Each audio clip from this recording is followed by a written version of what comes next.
আসসালামু আলাইকুম সুপ্রিয় দর্শক শ্রোতা বন্ধুরা, আপনারা যে যেখান থেকে আমাদের এই সুন্দরী আপুর এই মিষ্টি আপুর ভিডিওটি দেখছেন সকলকে আন্তরিক শুভেচ্ছা জানিয়ে শুরু করছি আমাদের আজকের এই ভিডিও প্রোগ্রামটি। দেখতে পাচ্ছেন ক্যামেরার সামনে নিয়ে এসেছি এক অসহায় আপুকে, তার কথাগুলো আপনাদের সামনে তুলে ধরবো। চলুন শুনে আসা যাক এই মিষ্টি আপুর মিষ্টি কথাগুলো।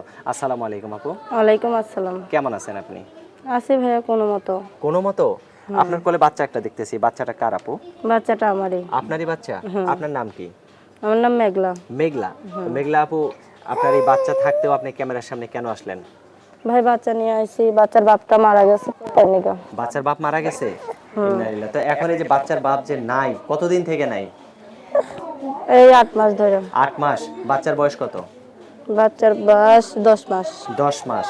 তো এখন কি মানে নতুন করে বিয়ে শাদী বসার চিন্তা ভাবনা আছে নাকি বাচ্চার জন্য সাহায্য চাওয়ার জন্য, বা কি জন্য আসছেন ক্যামেরার ভাই সামনে? বিয়া শাদীর নিকা আইছে যে একটা ভালো একটা মানুষ পাইলে যে আমার দায়িত্ব, আমার বাচ্চার দায়িত্ব নিয়ে আমার পাশে থাকবে সেরকম মানুষের নিকা আইছে। আচ্ছা, বাচ্চাটা কি ছেলে না মেয়ে? ছেলে বাবু। ছেলে বাবু?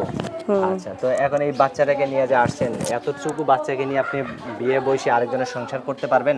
হ্যাঁ পারবো ভাই, সে যেটা আমার এখন যদি আপনাকে বিয়ে করতে চায় কেউ, মানে এই বাচ্চাকে নিয়েই সংসার কিভাবে করবেন এতটুকু বাচ্চাকে নিয়ে? আল্লাহর রহমতে পারবো ভাই। সে যদি আমার কোনো একটা ব্যবস্থা করে দেয়, আমি সেলাই মেশিনের কাজ জানি, তা আল্লাহর রহমতে আমি বাচ্চাটাকে নিয়ে তার সংসার করতে পারবো। আচ্ছা, মাশাআল্লাহ, অনেক সুন্দর কথা বলছেন। তো এখন আপনার কি কোনো ভিডিও ফোন আছে?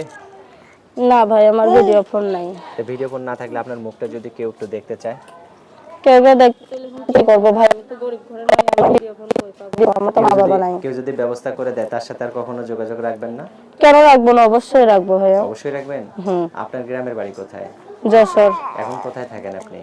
এখন ঢাকা সাভার থাকি। কার সাথে থাকেন? এখন আমি আর আমার বাচ্চা থাকে। আচ্ছা, তো এখন যদি আপনাকে কেউ বিয়ে করতে চায়, সে বয়স্ক হলেও কি আপনার কোনো সমস্যা আছে? না ভাইয়া, সমস্যা নাই, বয়স যেমনই হোক আমার তাতে কোনো সমস্যা নেই। ভালো থাকবেন। হ্যাঁ, আচ্ছা ঠিক প্রিয় আছে দর্শক, ভাইয়া। আপনারা ভালো থাকবেন। আল্লাহ হাফেজ।